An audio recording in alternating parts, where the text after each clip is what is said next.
Então, vamos nós. Boa noite. Hoje o convite é para a doutora Esther Bianchini, em fonoaudiologia pela USP.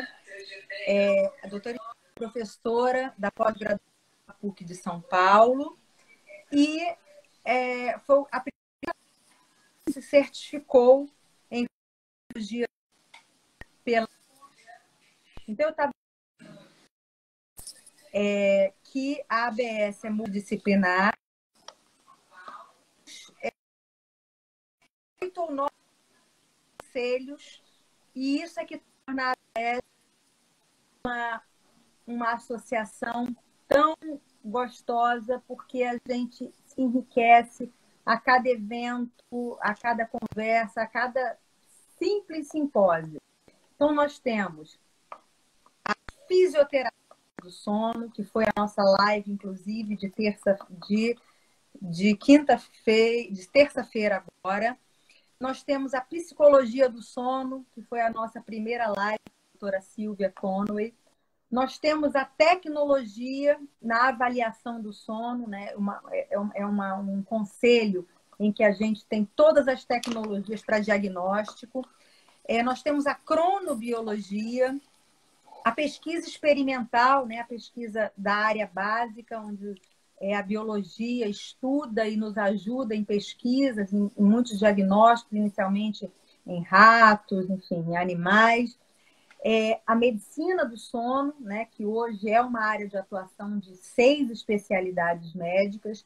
A odontologia do sono, né, que fazem lives às quartas-feiras, viu?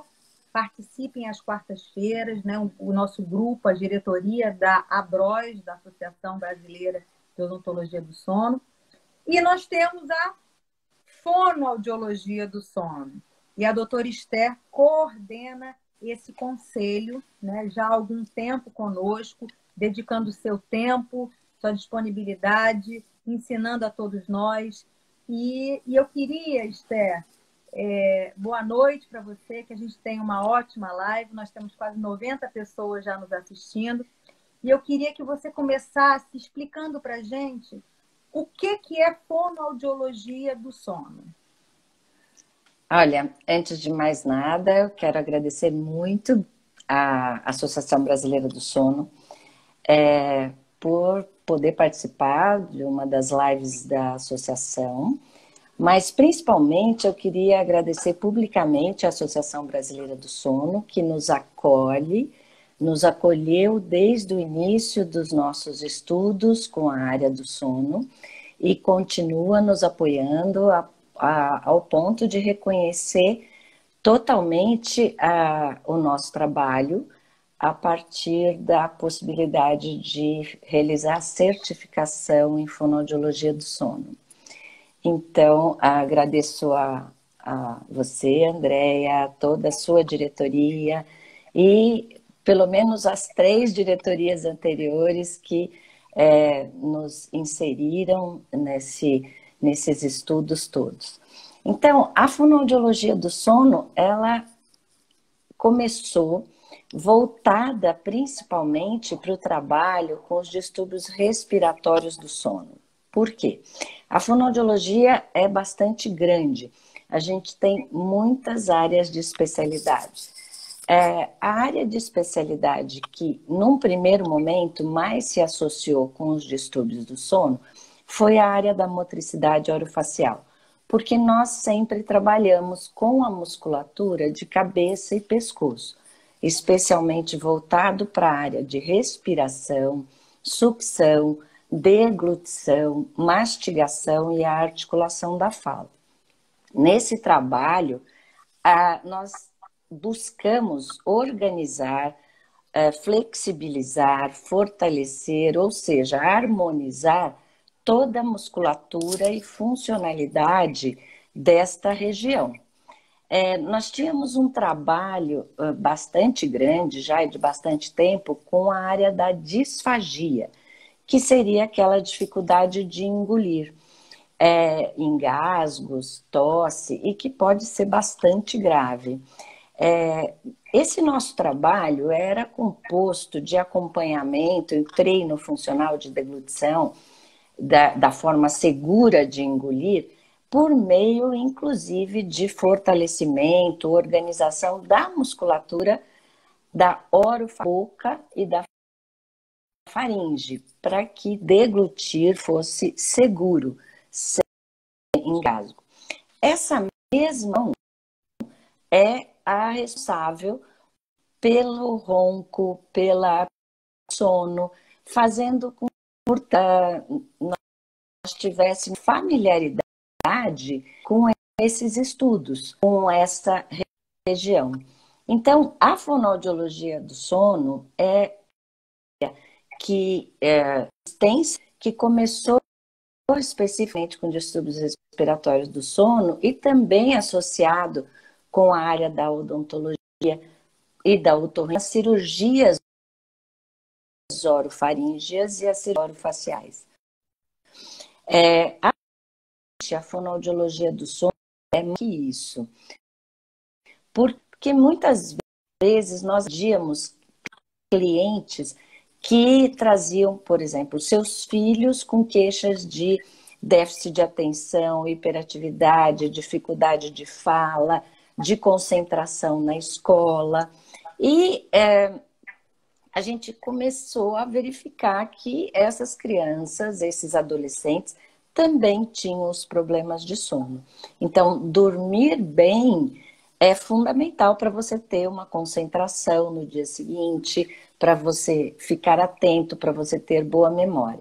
E atualmente nós temos trabalhos na fonoaudiologia do sono relacionados, por exemplo, à voz, né? Se você não tem, nós temos desde trabalhos com voz, desde análise do ronco, análise acústica do ronco, buscando identificar se esse ronco é importante, é de risco ou não, até realmente o fato de que dormir mal, não dormir, acordar muitas vezes prejudica a sua produção de voz, porque a musculatura é a mesma, né? Nós temos também trabalhos de audição, mostrando que os distúrbios do sono podem acarretar, tem uma relação com as auditivas, publicado em revista de grande impacto em a relação dos distúrbios com a gagueira. Então, partindo inicialmente, né, a fonoaudiologia voltada para a atuação orofaríngea, que é a atuação com o ronco, com a apneia. Partindo desse princípio, nós chegamos hoje numa coisa muito maior, que é tudo que os distúrbios do sono trazem e que está associado com a fonoaudiologia. Então, nosso papel não é apenas de tratar, mas principalmente de localizar o problema e encaminhar para o médico do sono. Ótima introdução, Esther. Agora, antes da gente entrar nos transtornos propriamente dito, eu queria que você explicasse como um fonoaudiólogo, porque nós temos muitos fonoaudiólogos nos assistindo, podem se especializar nessa área do sono. Como é que eles entram nessa formação? Existe alguma certificação? Como é que as pessoas estão interessadas, as pessoas estão escutando, falar sobre sono, né? Já é um apelo maravilhoso, porque já prende a atenção. E aí, como esse fonoaudiólogo que, enfim, trata de gagueira ou trata de rouquidão, poxa, eu quero ter uma especialização maior em sono. O que ele faz? Onde ele procura? O que ele busca? Essa é uma excelente pergunta, André, porque o sono, né, atualmente e mundialmente, né, se despertou para o sono, para tantos profissionais querem atuar com essa nova área, né, uma área mais... Entretanto, não basta... para ser considerado fonoaudiólogo do sono, é necessária a graduação completa em fonologia, Um mínimo de 2 anos de atuação após a graduação, e aí se dedicar aos estudos e ao aprimoramento em relação ao sono. É possível, sim, que facilite o caminho se você já tem uma especialização, por exemplo, em motricidade orofacial, que foi que está tão relacionado com os distúrbios respiratórios do sono. Mas, acima de tudo, hoje nós temos os cursos de preparação do fonoaudiólogo junto às equipes interdisciplinares, para compreender o que é essa imensidão que a gente chama de sono, né? Nós temos aí um universo de coisas para conhecer, tanto da fisiologia normal quanto dos distúrbios. São vários distúrbios, vários tipos de distúrbio que podem acarretar, então, problemas que o fonoaudiólogo trata no seu dia a dia na clínica. Para a gente ter uma boa formação, existem vários cursos. Hoje nós temos, por exemplo, hoje já há 10 anos ou mais, nós temos os cursos de pós-graduação, lato sensu, que são somente sobre sono, né? Nós temos desde cursos pequenos de 20 horas, de 60 horas, até, ainda bem que conseguimos, atualmente nós temos cursos grandes, de mais de 150 horas, inclusive alguns com a parte prática que é tão importante. Esses cursos estão disponíveis nas grandes instituições de ensino. A partir de uma formação que você vai buscar na Associação Brasileira do Sono, ano passado, por exemplo, nós tivemos um grande simpósio com um número enorme de fonoaudiólogos, onde nós abordamos nesse simpósio todas as possibilidades de atuação fonoaudiológica com sono e juntando, né, todos os seus certificados dos cursos que você fez, dos estudos que você fez, porque temos também os cursos de pós-graduação estrito sensu, mestrado, doutorado, pós-doutorado, com os estudos da fonoaudiologia associado com o sono, né? Foi assim que começou o primeiro trabalho de grande impacto, foi da Kátia Guimarães, sob a orientação do Dr. Geraldo Lorenzi Filho, na pós-graduação na Faculdade de Medicina da USP, no INCOR, Departamento de Pneumologia, que eu tive a honra de acompanhar a qualificação e o trabalho dela. E a partir daí, se você faz um curso de pós-graduação e tem uma publicação na área, você também vai somando pontos e, a partir de uma pontuação, a certificação em fonoaudiologia do sono é fornecida pela Associação Brasileira do Sono, a partir de um edital, onde lá consta tudo o que você precisa estar preparado para prestar uma prova. Essa prova tem a parte teórica e prática, e, sendo aprovado, você recebe da Associação Brasileira do Sono a certificação em fonoaudiologia do sono. Esse é um detalhe. Só para dizer o site, para as pessoas que estiverem interessadas, viu, Esther? Esse edital está lá no nosso site, que é o www.absono.com.br. E todo congresso, todo ano, a gente tem congresso brasileiro do sono. No par. Uhum.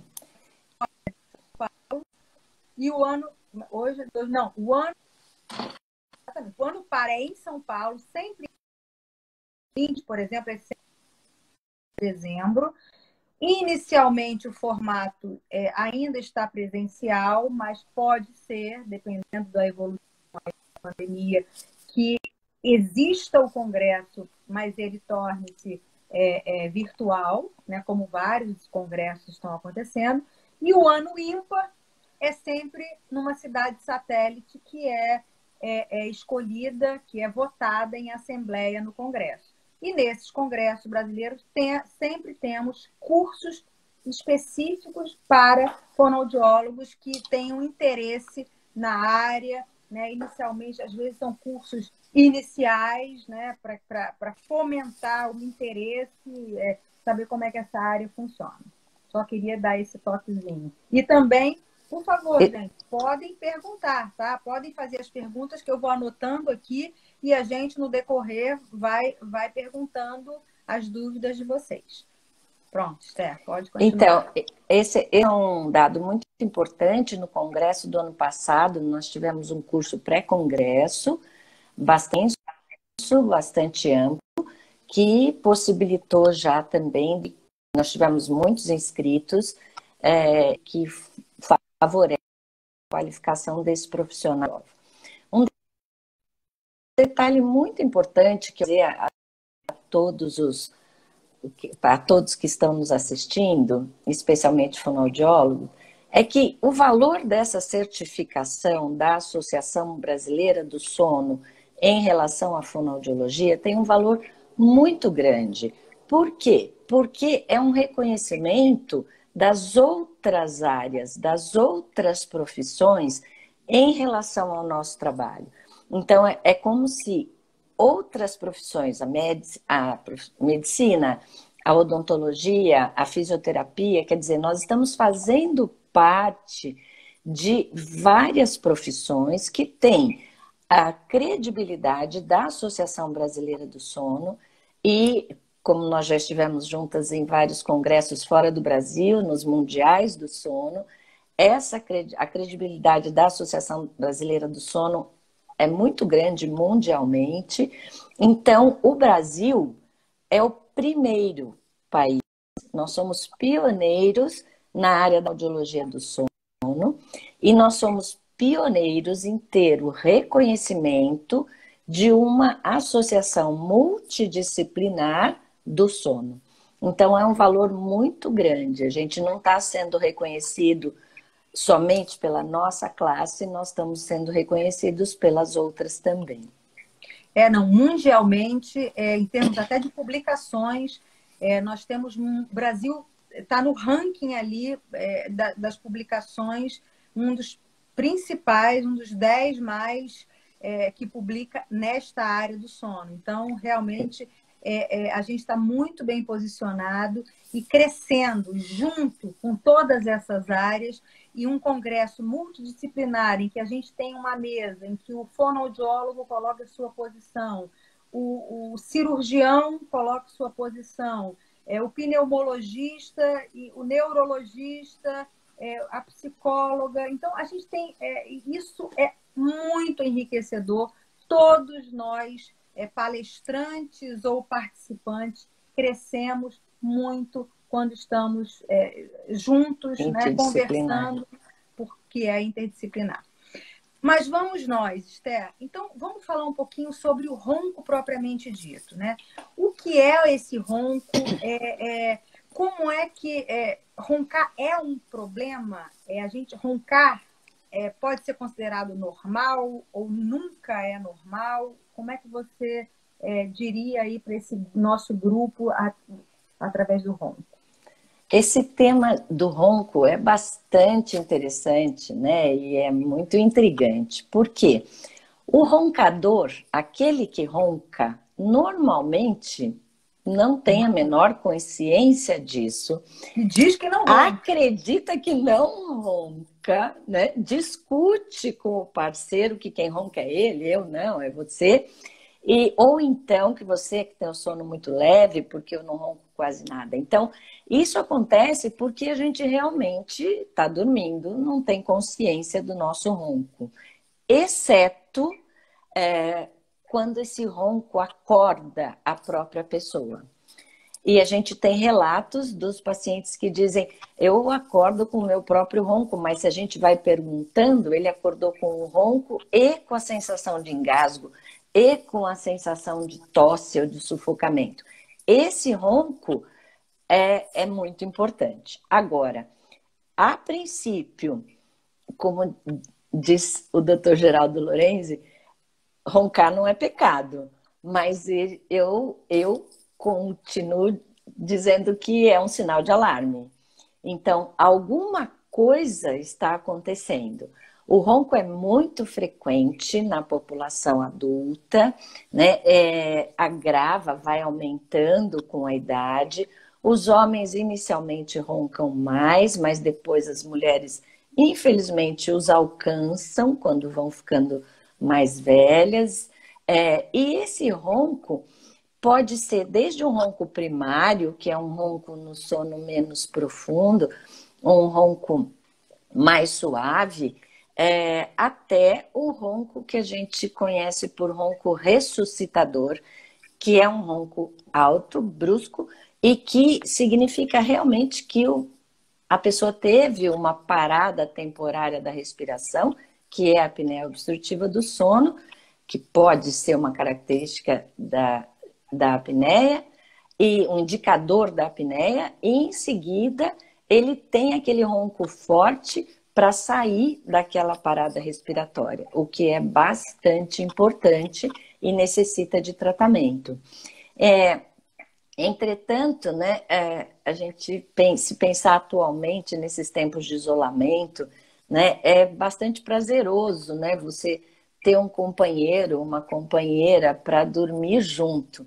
Entretanto, dependendo do grau do ronco e da intensidade desse som do ronco, pode esse viver junto, dormir junto, estar isolado a casa inteira, não poder sair, pode ficar uma situação bastante desgastante, especialmente não para o roncador, mas para o acompanhante.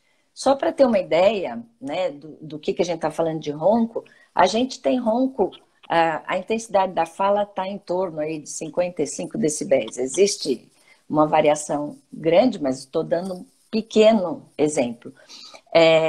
A gente tem ronco registrado em trabalhos tal, entre 60 e 80 decibéis, né? Seria como você dormir do lado de um aspirador de pó daqueles bem fortes, né? Ou você está dormindo e de repente começa um barulho semelhante a um apito de trem, né?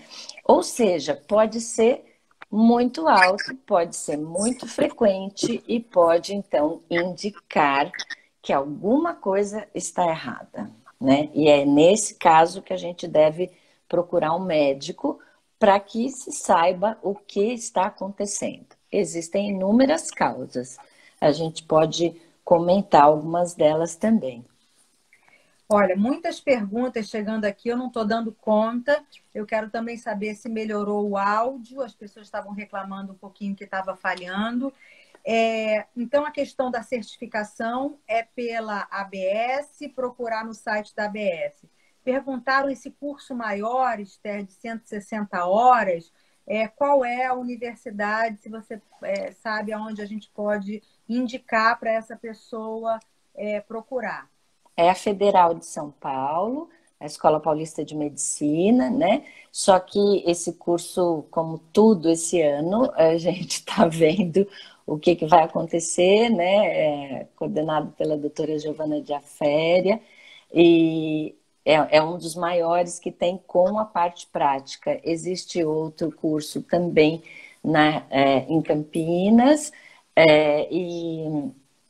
e a gente tem os cursos menores que, somando as cargas horárias, a gente consegue propiciar para o fonoaudiólogo uma boa formação nessa área. Perguntaram aqui estudos, Esther, relacionados à disfagia e ronco, essa associação. Existem alguns estudos sobre isso. Inclusive, essa pergunta é interessante porque um dos primeiros, todo ano nós temos o Congresso da Fonoaudiologia, o grande Congresso da Fonoaudiologia, promovido pela Sociedade Brasileira do Som, Sociedade Brasileira de Fonoaudiologia. Uma das primeiras mesas que a gente foi contemplada pela Sociedade Brasileira de Fonoaudiologia foi justamente uma mesa falando de sono e disfagia, né? Distúrbio respiratório do sono e disfagia. Eu tive a honra de ser convidada para falar disso e nós vimos que existem muitas coincidências, né? A região é a mesma e tem uma particularidade muito importante. E que eu brinco com os meus alunos que não podemos cometer esse erro de linguagem, porque muitas vezes a gente fala assim, não pode ter apneia. Não é isso. Não pode ou é prejudicial ter apneia do sono. A apneia da deglutição, por exemplo, é o que salva a gente de ter engasgo, de aspirar e desenvolver pneumonias aspirativas, que podem inclusive levar a óbito. Isso é com que a gente trabalha na disfagia. Então, existem trabalhos que mostram que a fragilidade dessa musculatura, né? Porque, vamos lá, vamos voltar um pouquinho, né? O que é o ronco? O ronco é a vibração, né, das estruturas orofaríngeas, né? Principalmente da região da garganta, então, do palato duro, depois atrás tem o palato mole. Essa é uma região que tem a úvula, tem os pilares, daí já vem a parede posterior da orofaringe, aqui embaixo a gente tem a língua e aqui segue o tubo faríngeo. Para a gente ter uma ideia, né, André, esse tubo, ele é eminentemente de tecido mole, ele é constituído por músculo. Se a gente tirar todos os músculos, não tem suporte nem ósseo, nem cartilaginoso. Então, esse é o tubo respiratório, ou seja, essa porção da via aérea, ela é constituída eminentemente por músculos. E a ocorrência da apneia, que é a parada da respiração, ela é justificada porque na hora que a gente engole, isso é obrigatório. É o que te salva de engasgos e de aspiração. Então, a gente tem que ter a apneia da deglutição e não deve ter a apneia do sono. Voltando ao ronco, se essa musculatura, então, que faz todo o suporte da orofaringe, se essa musculatura não está adequada por uma flacidez ou tanto de língua como da própria parede da faringe, como do véu palatino, na passagem aérea, durante o sono, quando existe um relaxamento normal de toda a musculatura, se essa musculatura já não é boa, a hora que o ar entra e sai, vibra. E essa vibração que é traduzida pelo som do ronco que a gente escuta e que tanto incomoda, né? Num determinado momento, então, por exemplo, ainda que existem inúmeras dependências. Por exemplo, obesidade. Se a gente engorda em tudo, inclusive no pescoço. Esse depósito de gordura diminui ainda mais o tubo respiratório, né? A via aérea. E com isso, a tendência é ter maior facilidade de obstrução, maior facilidade de vibração. Então, os trabalhos com a disfagia buscam examinar exatamente essa musculatura. Se essa musculatura está a contento para deglutir e como é que está acontecendo durante o sono, se tem a vibração. O que nós temos observado é que existe uma relação bastante grande entre a ocorrência de ronco, apneia e a ocorrência de disfagia. Assim como, e foi até por isso que os nossos trabalhos começaram, alguns exercícios, algumas manobras para disfagia, elas atuam justamente nos músculos que abrem a orofaringe e permitem, portanto, uma facilitação da respiração noturna, permitem, portanto, uma melhora, não necessariamente do tônus, mas uma melhora da firmeza, né, da flexibilidade dessa musculatura para evitar essa vibração que seria o ronco e a obstrução da via aérea que vai gerar a apneia obstrutiva do sono. Então, existe uma correlação e, inclusive, vários exercícios são especificamente para a musculatura propulsora da língua, como o músculo geniogrosso, para a musculatura que abre a orofaringe. Só um detalhezinho que é interessante notar em termos de fisiologia dessa história toda, tanto da deglutição quanto do sono, é que a musculatura da faringe, ela é basicamente constritora. A função maior desses músculos é de fechar e elevar. Para quê? Para que a gente possa deglutir com segurança. Então, é bastante difícil, né, a gente pensar em como trabalhar essa musculatura, porque a maioria desses músculos são constritores e levantadores, eles fecham, eles não abrem. E por isso, os estudos atuais, a gente acabou de concluir um estudo, então eu estou bastante contaminada.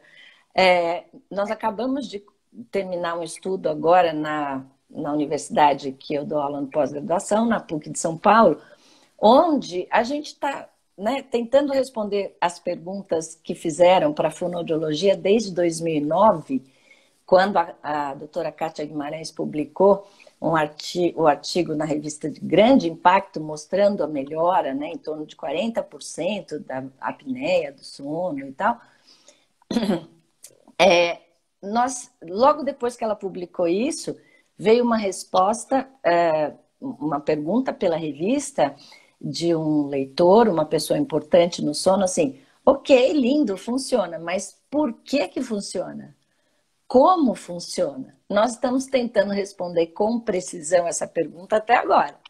E foi muito interessante um trabalho recente que a gente acabou de fazer, analisando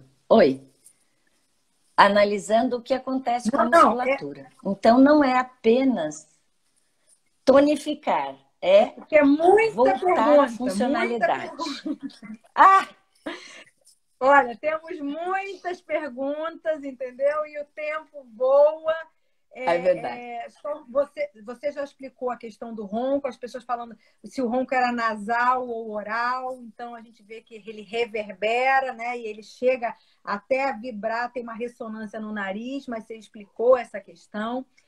A gente não uma outra pergunta aqui é a questão da gente medir a intensidade do ronco, né? No nosso exame de polissonografia, a gente não mede, né? A gente não faz essa medida, mas é através do aparelhinho de decibel.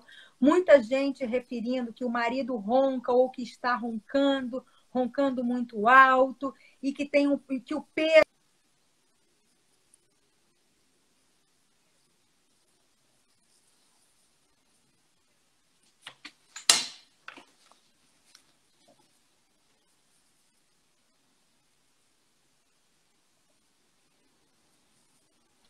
as proteínas, e isso favorece o ganho de peso não somente pela ingesta. Então, eu queria que você explicasse um pouquinho, porque isso está sendo muito comentado aqui nas perguntas, que estão bombando. A gente tem 131 pessoas nos assistindo agora. Nossa, que maravilha! Eu agradeço muito a presença de todos aí, né? Então, nós temos uma diferença bastante grande, inclusive para a gente poder ajudar nesse ronco, a gente precisa mesmo definir o que está acontecendo. A polissonografia não dá intensidade, como você disse, mas ela dá outras características, por exemplo, se está associado com a apneia ou não. Nós temos pedido bastante para os clientes gravarem o ronco a noite toda, existem alguns aplicativos, porque realmente a gente consegue verificar qual seria a área que está mais afetada. Um ronco nasal, tem até ronco de boca fechada, né? Um ronco com a língua, muda bastante.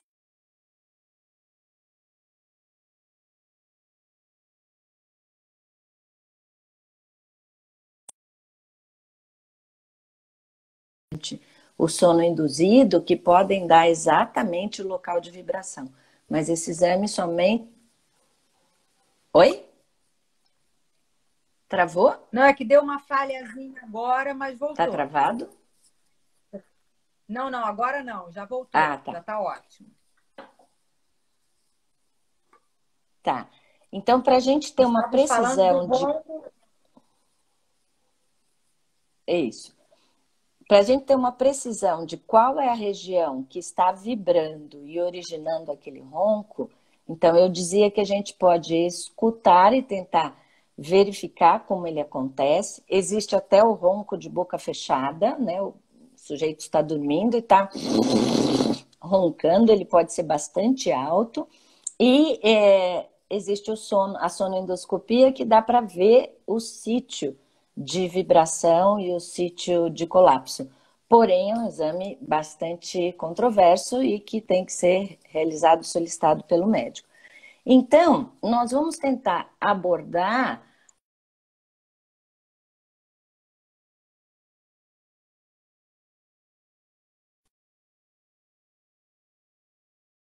da obesidade, mas existem muitos hábitos. Oi. Ah, verdade. Não é que a gente tem um delayzinho, e aí às vezes está travando. Então, para você ficar de olho aí na conexão, para que a gente não perca, A tá minha bom? Tá minha ótimo. conexão tá total aqui. Eu Continua, então vejo pode você continuar travando também. também. Então, como a gente pode orientar ou tentar ajudar as pessoas que roncam nesse momento, especialmente de pandemia, que nós estamos em isolamento, os exames de polissonografia não estão sendo recomendados, não estão sendo realizados, alguns diagnósticos ficam mais difíceis, né? E nós estamos ainda num momento de grande mudança de hábitos, um momento de muita mudança de rotina, né? E com isso, gerando uma série de mudanças, inclusive na tolerância do companheiro, né? De suportar essa questão do ronco. Então, a gente teria que tentar verificar a remoção de tudo que pode estar auxiliando a ter um ronco maior. Então, por exemplo, posição para dormir. A gente sabe que dormir de barriga para cima, e especialmente se a cabeça estiver mais para trás, a boca abre muito. Na fase de relaxamento da musculatura, a língua vai para trás e vai produzir,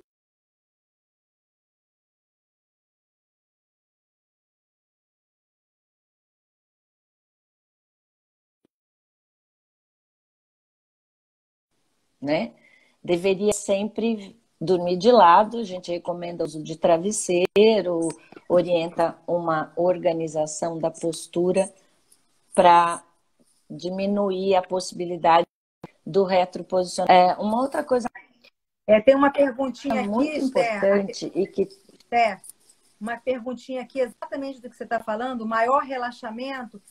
Uma técnica, inclusive, de polissonografia realizou um exame nela e ela só apresentou ronco durante a fase REM. Uma boa Então, colocação. porque é o momento, né? Porque é um momento de maior relaxamento da musculatura, então é um momento que a gente pode efetivamente, né, ter maior ronco, inclusive maior extensão da apneia. Exatamente. E é também quando existe o ronco e a apneia nesse momento, que é o sono REM, cuja característica é a atonia, não apenas da musculatura da cabeça e pescoço, mas do corpo todo. Então, os resultados, quando o ronco e a apneia se caracterizam fundamentalmente no sono REM, digamos que a chance do nosso trabalho ajudar de maneira mais consistente é menor. Porque nós temos um relaxamento completo da musculatura. Então, teria que ser trabalhado mais para que essa musculatura tenha uma tonificação mantida, porque isso vai ser perdido durante o sono REM. Então, ela tem que estar a mais, porque naquele momento ela vai piorar mesmo devido a esse relaxamento, que é a característica do sono REM, uma delas, né? Olha, gente, quem está preocupado, essa live depois vai ficar gravada no Story, depois vai ficar no Instagram. E a gente vai salvar e ela vai para o YouTube. Então, a gente vai poder rever, porque está acontecendo alguns momentos de travamento. Mas, Esther, dicas, então, para esse momento de confinamento, de pandemia, em que o ronco está atrapalhando quem dorme junto e não tem como não dormir junto, porque estamos confinados. Isso. Então, algumas coisas importantes. Em primeiro lugar, se o ronco for muito intenso e for muito, como esse ronco ressuscitador, que dá para perceber uma parada respiratória antes, assim que acabar o isolamento, procure um médico do sono, porque você tem algum problema e nada como a descoberta desse problema durante essa época de confinamento. Mas assim que terminar, procure um médico do sono para fazer um bom diagnóstico e determinar o melhor tratamento, que inclusive pode ser o nosso, que é o tratamento mais conservador que existe. Como em toda mudança de rotina, né? A gente tem que tentar respeitar algumas coisas. Então, a alimentação, o jantar, buscar alimentos mais leves, não comer muito próximo da hora que você vai dormir. Por quê? Porque a digestão vai estar acontecendo a hora que você for dormir e isso vai acarretar uma interferência nessa musculatura também. Então, alimentos mais leves à noite e mais distantes da hora de dormir. A gente tem uma preocupação bastante grande com bebida alcoólica, né? É uma pergunta. É uma pergunta aqui. Especialmente nessa época, né?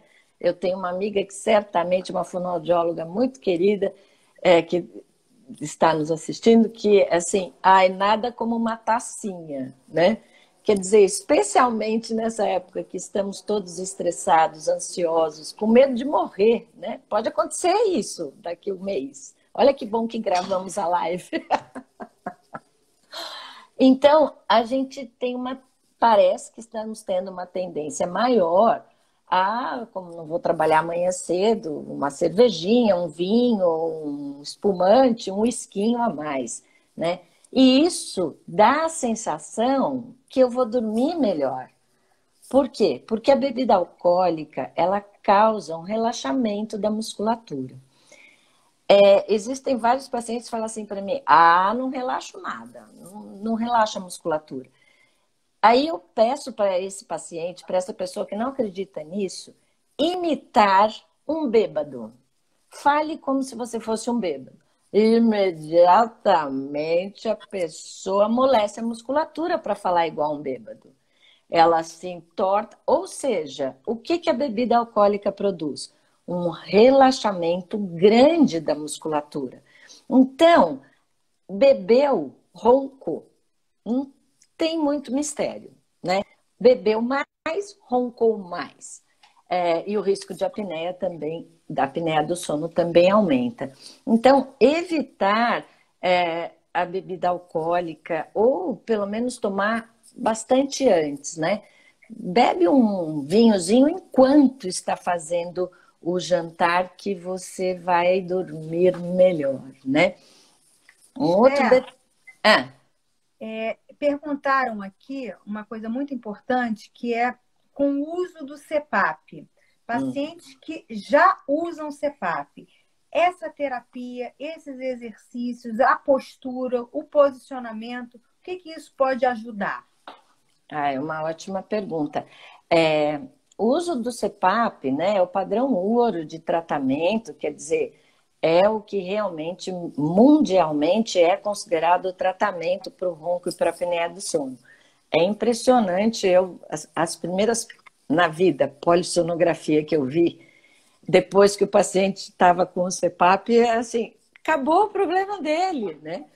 Entretanto, o índice de adesão a esse tratamento é muito baixo, e esse é tratado como um dos grandes problemas no tratamento do sono, da apneia do sono. O que a fonoaudiologia pode ajudar?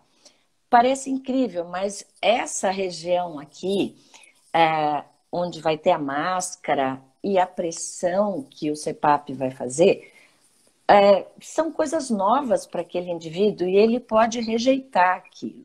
Além disso, há a respiração pela boca o dia inteiro, depois à noite vai pôr uma máscara no nariz e a boca vai continuar aberta. Ele tem, por exemplo, mais facilidade, inclusive de acordo com um trabalho científico da Giovanna Giaféria, né? Mais facilidade de adesão ao CPAP, a suportar melhor, e a musculatura vai sempre ajudar a suportar essa pressão maior. Nós não temos ainda nenhum trabalho objetivo que mostre que dê, por exemplo, para reduzir a pressão utilizada no CPAP. A gente está tentando conseguir que isso funcione a ponto de poder reduzir. Um detalhe interessante disso, André, é que o ideal dos pacientes para o tratamento fonoaudiológico seriam pacientes com boa adesão. É um tratamento chato, tem que fazer exercícios e mudar a forma de mastigar, de engolir, de respirar acordado para o resto da vida. Então, é uma mudança de comportamento, além de exercícios para o resto da vida. O paciente ideal seria o paciente que todo mundo quer, né? O paciente com um índice de massa corpórea menor do que 30, um paciente mais jovem, um paciente com apneia leve ou moderada, com ronco primário ou um ronco que não estivesse associado com uma apneia obstrutiva grave. Enfim, temos uma série de características, sem deformidade dentofacial, sem obstrução nasal, obviamente. Esse paciente é maravilhoso, né? Ou seja, é o paciente dos sonhos de todo mundo. Entretanto, o paciente que nos procura é aquele que já tentou muitos outros tratamentos e não conseguiu adesão a nenhum. Então, ou a adesão foi muito pequena por pouco tempo. Então, a gente tem hoje não apenas a certeza, né, embora ainda precisamos de mais trabalhos científicos, que o nosso trabalho pode ser realizado associado ao uso do CPAP, como também, e esse infelizmente não temos nenhum trabalho ainda concluído, mas alguns em andamento, associado ao aparelho intraoral, aquele aparelho que avança a mandíbula, aumenta o espaço posterior, abre os pilares. Aquele aparelho também é excelente. Porém, se a musculatura da língua, se a musculatura do assoalho da boca for muito volumosa, for flácida, o paciente não suporta o aparelho. Não estou nem falando da articulação temporomandibular, porque daí a gente teria que fazer uma live só disso, né? Mas a gente tem que entender que o aparelho intraoral, muitas vezes o paciente chega lá no meu consultório ou chega na nossa equipe com o aparelho e fala, não consigo usar. Por quê? Porque o aparelho é revestido por resina, existem vários tipos, mas enfim, reduz um pouco o espaço intraoral para a própria língua. Então, aumenta o espaço, porque joga a mandíbula para frente, aumenta o espaço posterior, mas o paciente não tem muito bem o que fazer com a língua se essa musculatura estiver modificada, estiver flácida. Então, hoje a gente acredita que o nosso trabalho com essa musculatura, inclusive de aceitação, né? Existem crianças, inclusive sindrômicas, que precisam do CPAP porque dessatura muito à noite, né? E que elas são hipersensíveis. Então, são crianças que a gente mal consegue tocar. Imagina, ela não vai permitir o uso do CPAP, colocação da máscara nunca. Então, às vezes, precisa fazer um trabalho com essas crianças de dessensibilização dessa região para que o tratamento ouro para ela possa ser instituída. E também o tratamento com o aparelho intraoral nos casos que tem indicação. E também trabalhamos após a cirurgia ortognática, que é tem feita... duas perguntas aqui relacionadas a isso. Quer dizer, pessoas que fizeram cirurgias, né? Crâniofaciais ou cirurgia faringoplastia mesmo. O que isso modifica e o que a fonoaudiologia pode ajudar para esse grupo, inclusive na parte de deglutição? Isso. É bastante importante essa pergunta, porque assim, as cirurgias ósseas, né, esqueléticas, elas realmente são irreversíveis, quer dizer, você aumentou o espaço e acabou. Porém, eu falo que nós nunca podemos pensar nessa parte como osso, músculo, a orofaringe. Nós temos que pensar que tudo isso é controlado neuro de pessoas adultas. A gente tem totalmente registrado, e isso não se apaga, não tem a tecla DEL no cérebro, né? De um comportamento funcional. Então, muitas vezes a gente vê os pacientes que fazem grandes cirurgias esqueléticas, segmentada maxilar, biprotrusão, o avanço bimaxilar, e que continuam respirando pela boca, não percebe onde a língua está, não tem uma deglutição adequada, inclusive grandes avanços maxilomandibulares trazem algum prejuízo para deglutição. Em que sentido? Lembra da apneia da deglutição que é necessária? Então, avançou demais, aí não tem apneia nenhuma, nem a da deglutição, o que faz o paciente aspirar. Claro que isso só acontece com pacientes mais velhos, que mais idosos, que a musculatura esteja bastante prejudicada. Então, tanto nas cirurgias faríngeas, orofaríngeas, mesmo criança, né? A principal causa do ronco e da apneia em criança é obstrutiva. Aí opera e fica com um comportamento respiratório residual. Por quê? Porque ela não sabe respirar de outro jeito. A musculatura está flácida, não aprendeu. E na criança não aprendeu. O adulto automatizou um padrão adequado. Então, a nossa atuação é nesse sentido, de mudar a funcionalidade. Esther, olha, faltam 2 minutos para finalizarmos a nossa live. A gente vai passar até um pouquinho, porque houve aquela demora do nosso início. Eu queria que... Existem muitas perguntas, a gente não conseguiu responder a todas.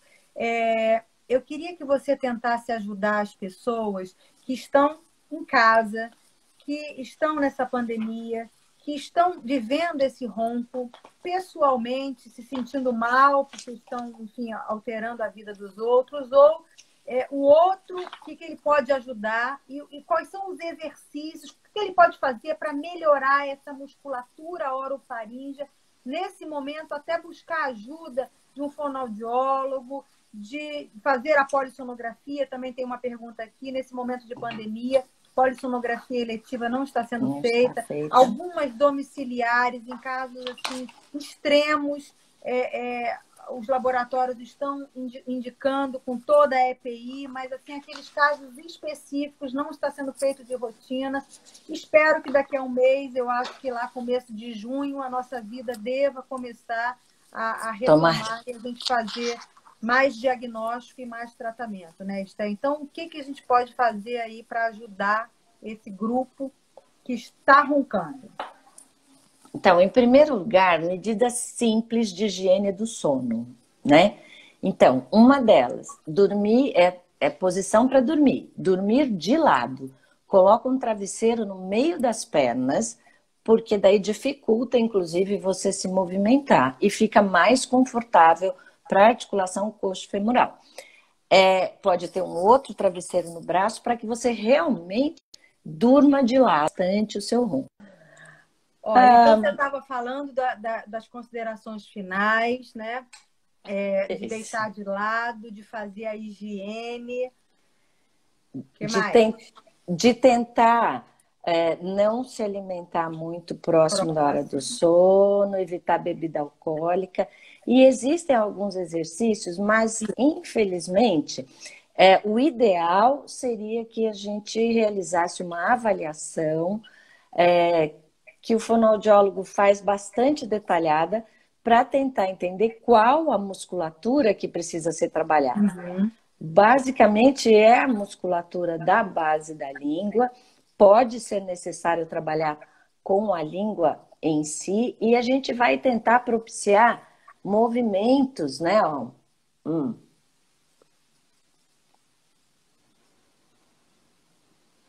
Eu estou movimentando toda a minha faringe a partir, por exemplo, de um movimento da língua. Mas esse, por exemplo, é um exercício que trabalha bastante a região lateral da faringe. Se eu tiver um comprometimento por causa da língua, eu posso precisar treinar, abaixar essa base da língua, como alguma coisa assim.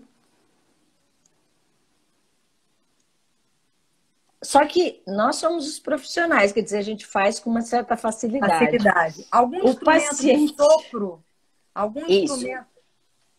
o sopro, ele tem duas ações, né? Ele vai abaixar a base da língua, mas ele vai elevar o palato mole e causar um colapso mesmo, uma obstrução do véu palatino. Porém, ele fortalece, quer dizer, ele enrijece essa musculatura do fechamento também.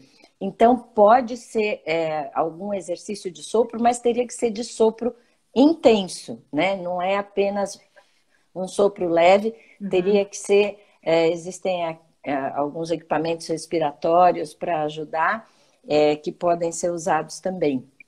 Existem exercícios também de levantar a parte mole do céu da boca e a úvula, que são ainda mais difíceis para os pacientes fazerem sozinhos, mas que existem alguns truques, por exemplo, fazer um grande bocejo, né? Para abrir essa orofaringe, ou emitir, dizer um som brusco, né? Um A. Também vai levantar, porque como esse é um som pela boca e não pelo nariz, o músculo vai subir rapidamente e vai fazer uma tonificação dessa musculatura. Agora, um detalhe com relação a isso, que é muito importante, especialmente nessa época da pandemia. Não existe milagre imediato. Então, por exemplo, fazer exercício hoje, antes de dormir, e achar que não vai roncar, não vai acontecer.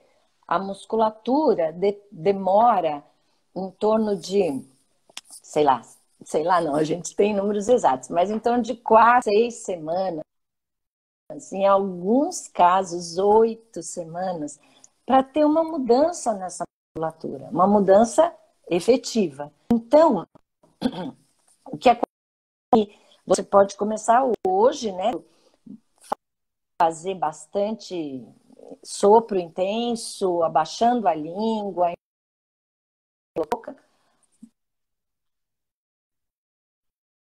só que você tem que fazer isso bastante tempo. E o adequado é fazer um programa de tratamento que seja específico, ele é individual, tá? Então, E esses procure. exercícios são feitos quanto tempo? Qual é o tempo diário que a gente se dedica à repetição desses exercícios, já que eles são permanentes? Essa musculatura, ela é inúmera, são muitos músculos, e a musculatura é basicamente uma série de músculos pequenos, né?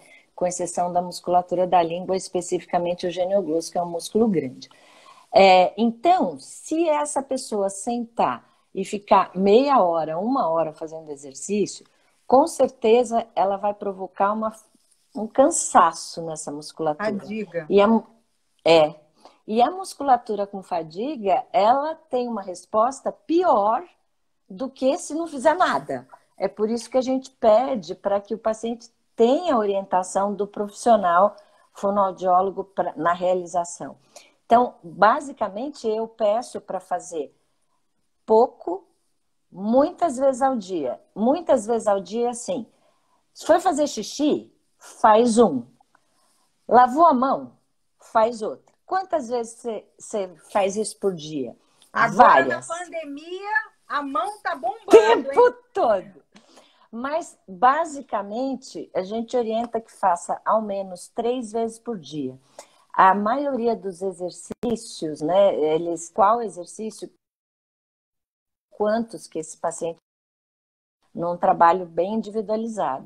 Basicamente, cada exercício vai levar de 30 segundos a 1 minuto. Então, se ele tiver 6, 8 exercícios para fazer, ele vai levar 10 minutos para fazer, bem feito ainda.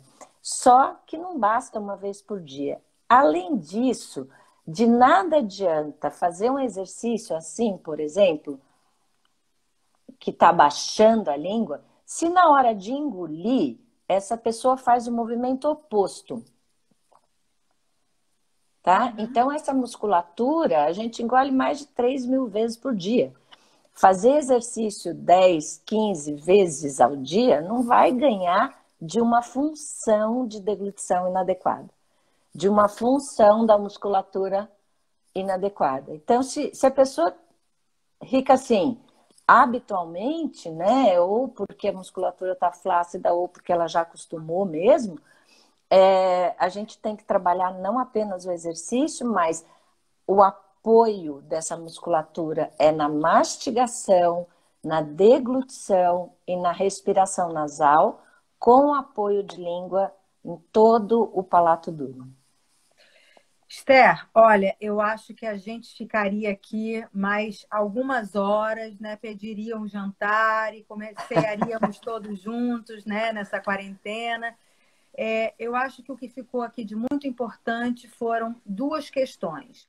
O profissional que tem interesse tem que saber e tem que fazer adequadamente para se especializar adequadamente, para se certificar. Quer dizer, eu sou certificado da ABS, mostrando que eu tenho o passaporte para dizer o que eu faço e se eu faço bem.